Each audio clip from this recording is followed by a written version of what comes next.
حضرت سیدنا حسن بصری رحمۃ اللہ تعالی علیہ کے پاس ایک آدمی آیا اور اس نے خشک سالی کی شکایت کی۔ آپ رحمۃ اللہ تعالی علیہ نے اسے استغفار کرنے کا حکم دیا۔ دوسرا آدمی آیا، اس نے تنگ دستی کی شکایت کی تو اس سے بھی یہی حکم فرمایا۔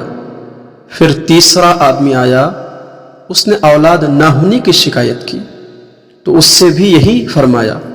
پھر چوتھا آدمی آیا، اس نے اپنے زمین کی پیداوار کم ہونے کی شکایت کی تو اس سے بھی یہی فرمایا۔ حضرت ربیع بن صبی رحمۃ اللہ تعالی علیہ وہاں حاضر تھے۔ انہوں نے عرض کی، آپ کے پاس چند لوگ آئے اور انہوں نے مختلف حاجتیں پیش کی۔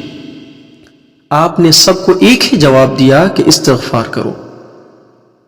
تو حضرت حسن بصری رحمۃ اللہ تعالی علیہ نے فرمایا کہ یہ میرا جواب نہیں ہے بلکہ یہ اللہ کا فرمان ہے۔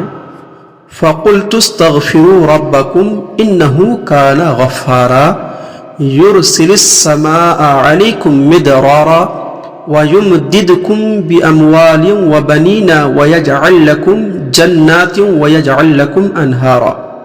ان آیات میں اللہ تعالیٰ نے استغفار کو بارش، مال، اولاد اور باغات کے عطا ہونے کا سبب فرمایا۔ یعنی استغفار کرو گے تو اللہ تعالیٰ تمہیں بارش بھی دے گا، مال بھی دے گا، اولاد بھی دے گا اور باغات بھی عطا کرے گا۔ حضرات، ہماری بھی بہت ساری پریشانیاں ہیں، لہذا ہمیں چاہیے کہ ہم استغفار کریں تاکہ اللہ تعالیٰ استغفار کی برکت سے ہماری پریشانیوں کو دور فرما دے۔